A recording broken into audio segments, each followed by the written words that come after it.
perspective or perch of doing formal research as well as informal advising work and formal advising work globally. So what I'm going to do is very quickly go through a lot of trends that are occurring, which I hopefully will frame a lot of the more in-depth discussions and panels throughout the rest of the conference. So I'm going to call this the Alternative Financial Horizon. So last year I had the opportunity to go to the UK and spent this couple of weeks over there, and we wrote an in-depth report studying the evolution of the alternative financial market in the UK, which is the most advanced and sophisticated market, bar none. So partially what I'm going to do is compare what we know from the UK to what's happening here in the US and talk about some of those changes. Let's start with the very broadest perspective globally. So there are approximately 1,500 crowdfunding platforms in the world, and there are approximately 160 alternative lending platforms active today. In China, there are approximately 2,000 companies doing some form of peer lending. 2,000, and that's growing rapidly. Asia is by far the fastest growing segment in the alternative lending space, and there's a huge amount of activity and interest happening there. There's a lot of regulatory challenges, but Asia is definitely a place to watch. There's a lot of interest bubbling up in the Middle East around sovereign wealth funds and how to deploy the incredible reserves of capital in the GCC into entrepreneurship and innovation. And some imams have said that crowdfunding investing is actually compliant with Sharia law. And so they now are taking a very in-depth look at the possibility of using crowdfunding to mobilize capital to spur small business creation in the GCC especially, but throughout the MENA region. There are 19 platforms operating in the Middle East right now. The European Commission, because this is where they sort of figured this out, the European Commission has formally endorsed the potential of alternative finance, and they have a working committee with a professional advisory group advising the EC on crowdfunding alternative finance, and they believe that it's crucial to the economy of Europe, and they've taken an official policy statement that alternative finance will help create jobs and fix some of the economic problems in Europe. The UK government is investing through alternative lending platforms, and they have a parliamentary committee working very diligently on how to increase activity in this sector, and they believe that it's key. And the Chancellor of the Exchequer, about 2 months ago, issued a letter to the banks essentially saying, you are going to be required henceforth, starting in 2015, to refer your lending clients to alternative lenders if you cannot service them. So the official government policy of enforcing, basically send your customers to your competitors. An interesting policy statement there. Banks obviously are not terribly happy. So, in mature markets, which has been going on for years, the government and the policy boards are recognizing the incredible potential of these financial models. Here in the US, we have a quagmire of politics, which has got Title III stuck, and I'll get to that later on. But if you look at where the markets are behaving and where they're behaving well, the takeaway is this is going to continue to grow rapidly. Obviously, our alternative lending space based on transaction volume, Lending Club, Prosper Lending, and other models have a higher transaction volume, but in terms of sophistication of markets and models, we're still the teenagers in the room, by far. So Wall Street. Wall Street's taking significant interest in activity. You're all probably aware of significant institutional investing happening in the alternative lending space. Hundreds of millions of billions of dollars are flowing. I was 2 years ago when this industry first started, I went to David Rose's Venture Forward conference. He's the head of GUST. And at that conference at the time, the attitude was essentially this crowdfunding alternative finance is a flash in the pan, a bunch of young Silicon Valley kids. This will never amount to anything. 6 months ago, I was in the offices of one of the largest private equity firms in the world in New York City with hundreds of billions under management. And they said, Dr. Swart, help us figure out our first allocation of $500 million. Where should we put our money today? So in less than 2 years, the attitudes had entirely shifted. And there's a lot of family offices, hedge funds, and private equity groups that are now intending to deploy substantial amounts of investment dollars through these models. Corporate, most people are not aware that large corporations have glommed onto these models. So obviously, let's think about why would Kimberly-Clark, Huggies, Coca-Cola, Marvel, and Dodge, who have access to robust capital networks and existing ways of raising capital, why would they be interested in and why would they be utilizing crowdfunding? The answer is crowdfunding is evolving to the deepest form of customer engagement that the market has yet discovered. It is a form of social media engagement new customer acquisition. It's a form of generating publicity. It's a very cheap PR mechanism. So let's talk about what they did. So Huggies has a program, very quickly, I'll just go through this quickly, called Moms Inspired by Huggies, crowdsourced innovation model, where they then invest in seed grants back into these new product ideas from mothers, many of whom are product engineers and doctors and scientists that just happen to be having children. They recognize that their customers actually were smart. And I'll skip to the end of the story. They have now changed their entire new product development process inside of Kimberly-Clark to be driven by the ideas they're getting through the crowdsourced innovation. So it's no longer internal product innovation, it's an open business model, external product innovation being driven through their crowdsourcing initiatives. Then they invest back into these companies, and then they bring the companies into the company for mentoring. So if you have a product or a packaging problem, you bring them inside and work with your packaging teams. So it's corporate venturing done through alliances, but bringing your customers inside your house, and they actually say that the engineers and the product design teams are fascinated by the ideas of these moms. And it's totally changed the culture of innovation. Coca-Cola Mexico, the biggest bottling operation in the world, was having a lot of negative PR about the amount of water they were consuming in Mexico. So rather than just ignoring it, bribing their way out of it, or issuing press releases, they started a series of crowdfunding campaigns to fund the development of wells in villages in the area. So attack the direct problem. Smart PR move. Dodge Dart.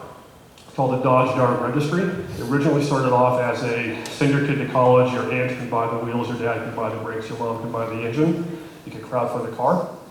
What it turned into was 1.2 positive social media impressions over 45 days with a 99.9% positive sentiment analysis, which is almost unheard of in social media space.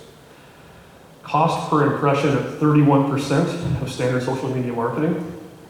Sales were over 100% improved the next quarter for the cars. And it's trended for 9 months, the sales improved. So for less than $250,000, they were to generate over 1 million social media impressions and double the sales of their product through these mechanisms. Marvel Comics, I'll skip over that one, but they're doing a whole series of them trying to attack basically the Comic-Con culture and bring those people in. So let's talk about some of the things that are happening. I'm going to go very, very briefly. The collaborative economy, Uber being the largest transportation company in the world and owning no cars, Airbnb being the largest hotel company in the world owning no properties. The collaborative peer-based economy is here to stay, and it's going to continue growing. There's a fundamental distrust in millennials down in institutions, and we're seeing that globally. The interesting thing demographically is I was in Cairo recently. The 25-year-olds in Cairo look a lot like the 25-year-olds in San Francisco. Attitudes, expectations, technology, familiarization, belief about institutions. There's a very homogeneous description of people today. So this young generation is going to change institutional behavior if you want to keep them as customers. And then we have the ADD culture. Everyone's so time limited that the idea of a long process of physically driving to a bank or institution to fill out a form to wait 6 months for a decision and meeting with a loan committee does not work with this young generation. So that's why they're showing strong preferences for online everything in their life, and they're willing to disclose and share everything about themselves through online transactions. So there's a tension here because we have a generation that prefers online interaction, but at the same time, older people still like to have physical institutions. So that's going to be an interesting balance. So what are some of the things we're seeing? So we're seeing agency-driven professional campaigns and crowdfunding.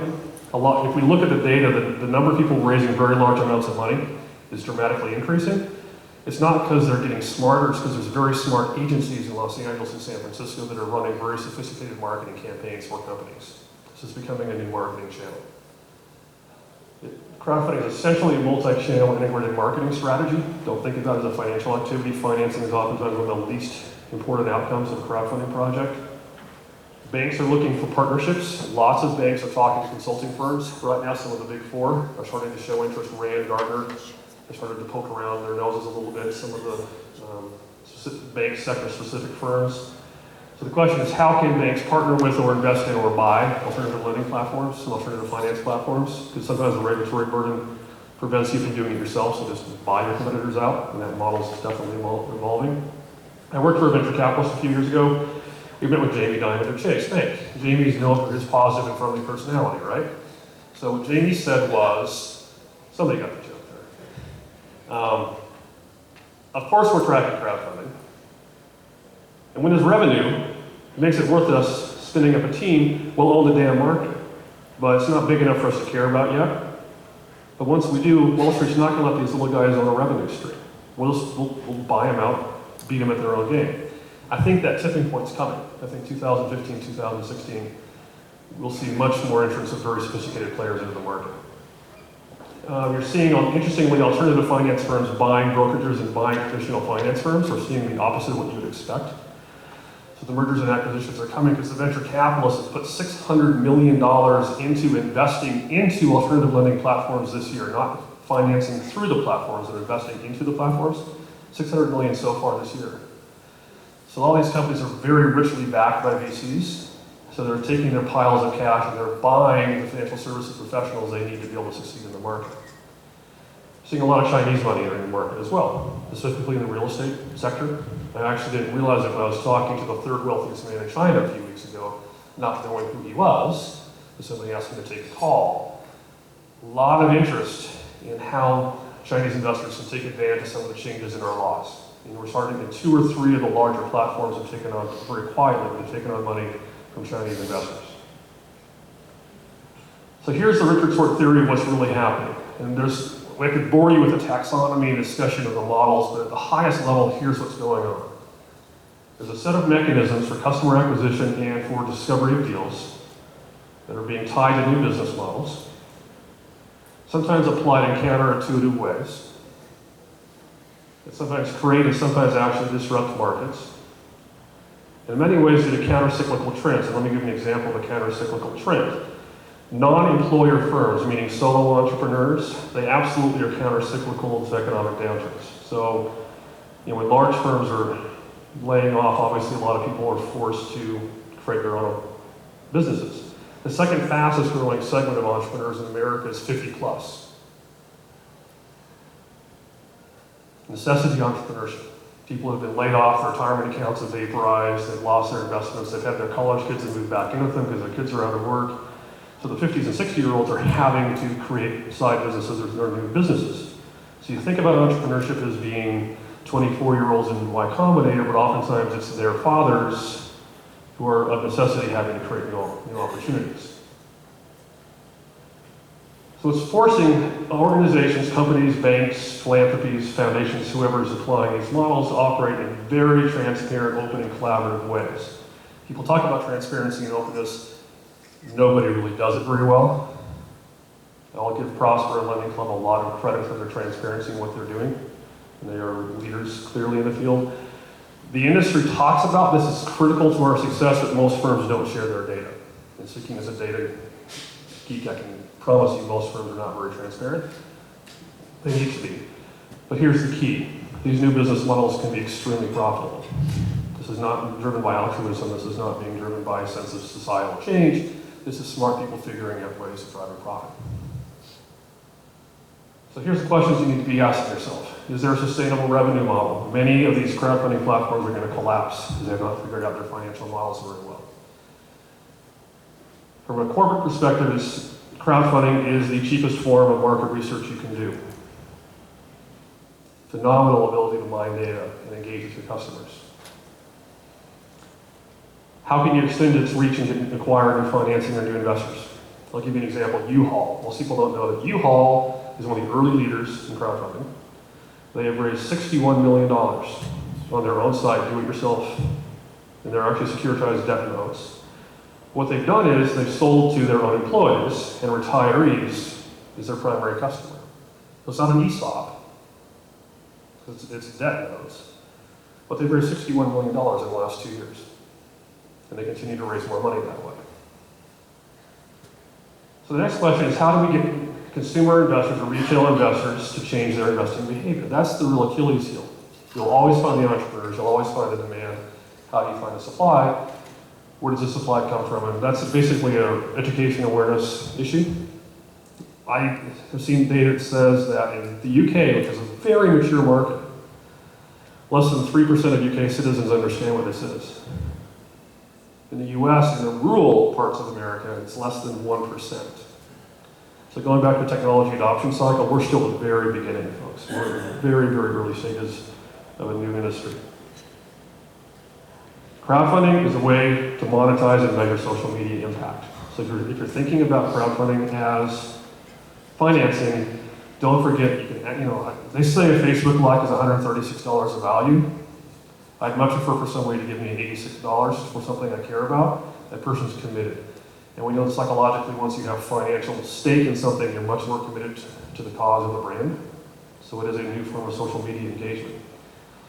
Then in like the film industry and the independent arts, people are using crowdfunding as a bargaining chip, as a leverage position, to change a power relationship in early financing. A lot of entrepreneurs are using crowdfunding to delay taking on investor dollars, and then they use it as a way of basically keeping more of their company anti-dilution, if you will, against some of the investor dollars.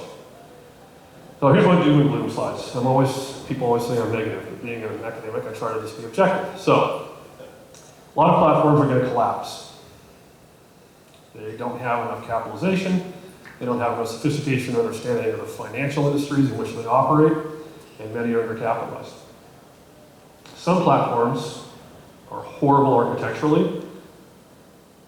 I'll tell you, community leader outside is not one of them. Last time someone thought I was talking about them. Actually, extremely good architecture. But there's some that if you look at the underlying architecture, it's spaghetti code. And I actually used to teach information security and information science. I can tell you it's crap. So if you're thinking of adopting a platform, do your due diligence, really look under the covers, because many of them don't scale. They haven't been designed for scale.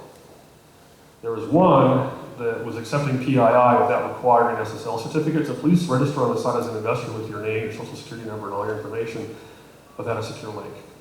So there's some really stupid stuff happening.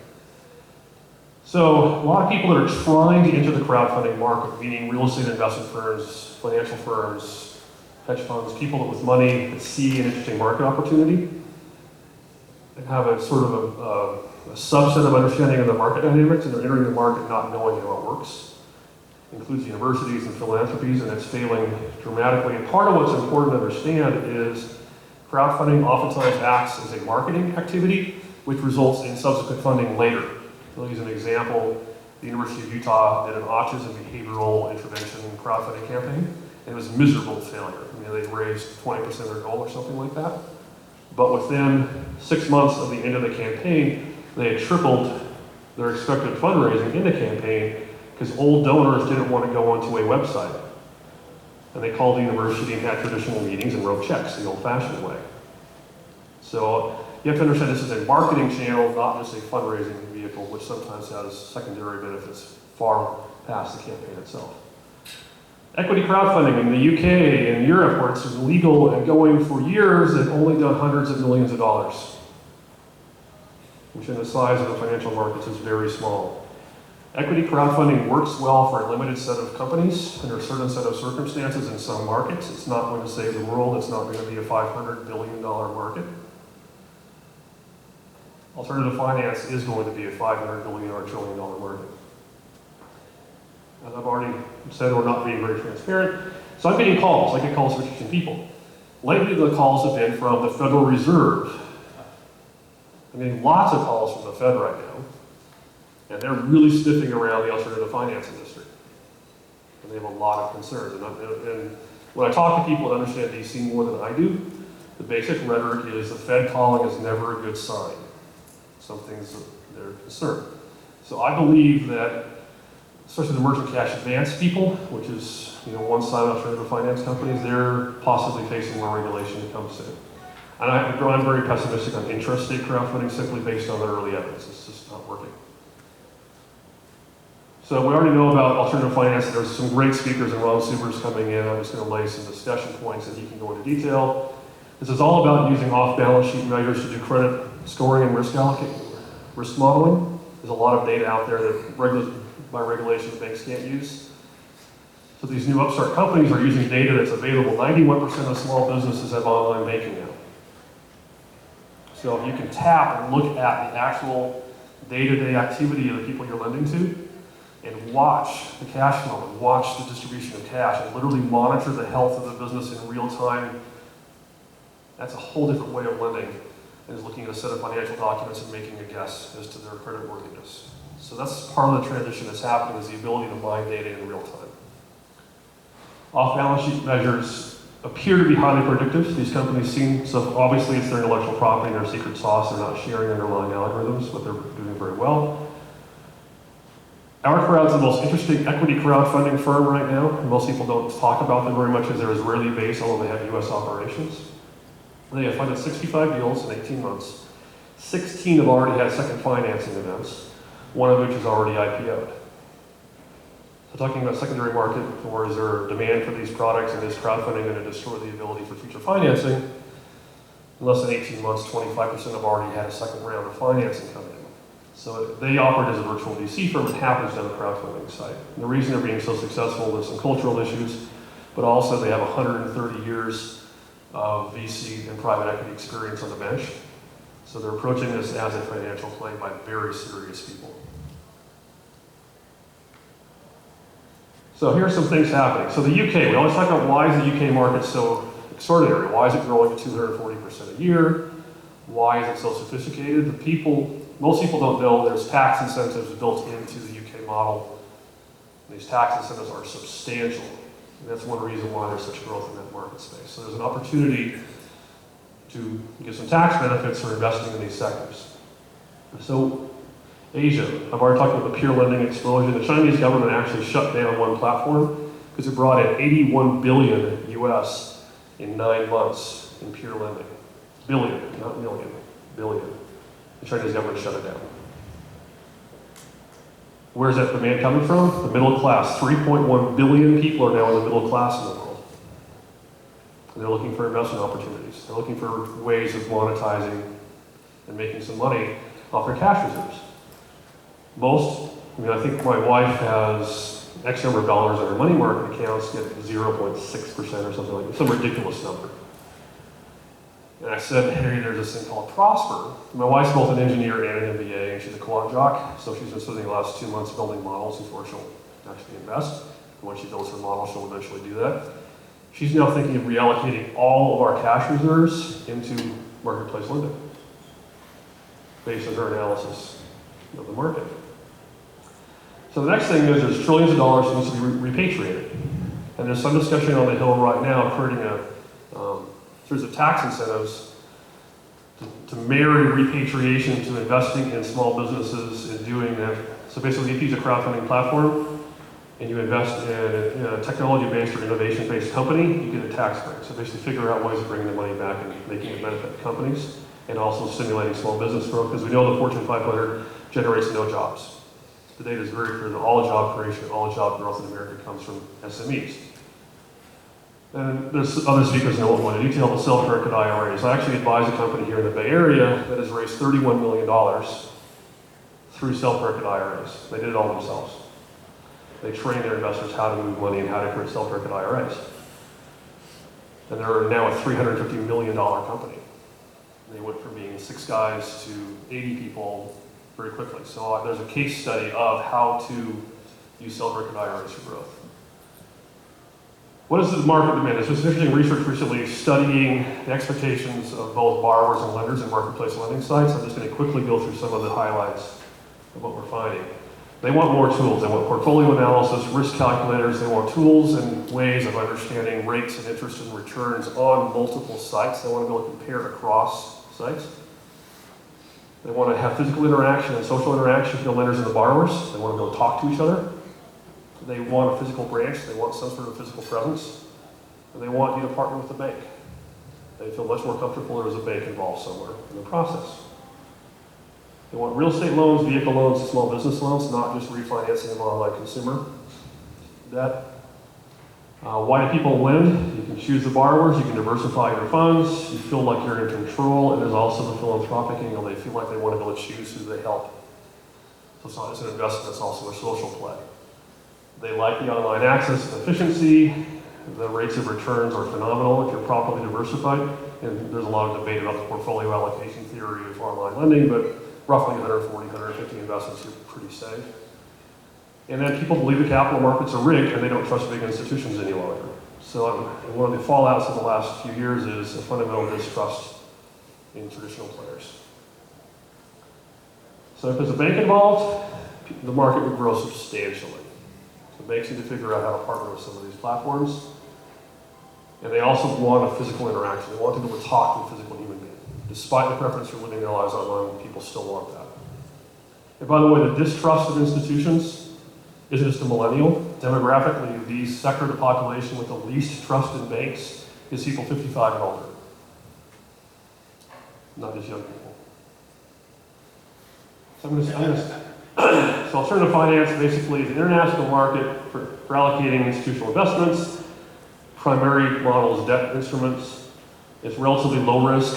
The typical customer is a micro enterprise, not huge companies. It works really well to create jobs. There's some robust data that shows this really is a mechanism for job creation in the US.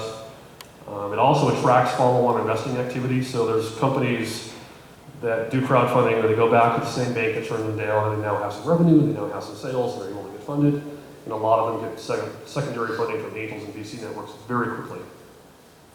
And of course, a huge disruption in consumer lending. So what we're looking at now is a shift from collaborative economy to the dawn of what I call collaborative capitalism. It's also about sharing and collaboratively creating assets and sharing the portfolio allocation of debt instruments. So very fast, but I have just a couple minutes left. So random predictions. This year, total activity in the US, total activity in the world in all these alternative markets, roughly $15 billion. Next year, 40 to 50 billion. We're 200 to 300% a year growth internationally. 200 to 300% a year growth internationally. The sleeping tiger, or maybe not so sleeping, is China. In our economic model that we built, we predicted that the Chinese market would be more than 50% of all crowdfunding and alternative investing activity if the regulatory scheme allows it. In the last 6 months, we've had 9 nations legalize equity crowdfunding investing. One of the largest markets is Korea. Did almost 200 million in equity crowdfunding last year that nobody knows about. There's a lot of activity happening internationally. So if you're doing your market research, please don't just have a lens of analysis of the US. Most of the interesting models are not being built here. And with that, I will open the floor to other experts that can go into detail and present it, and I appreciate your time. Thank you.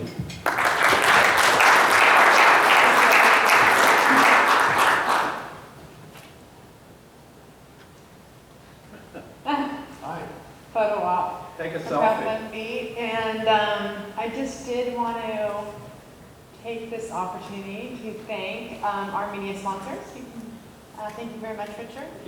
And that includes Crowdfund B, Crowdfund Insider, and of course, equities.com.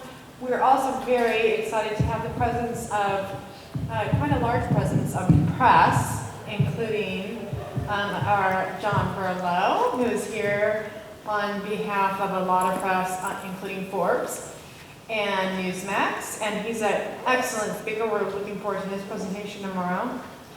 As I mentioned to you earlier, our next speaker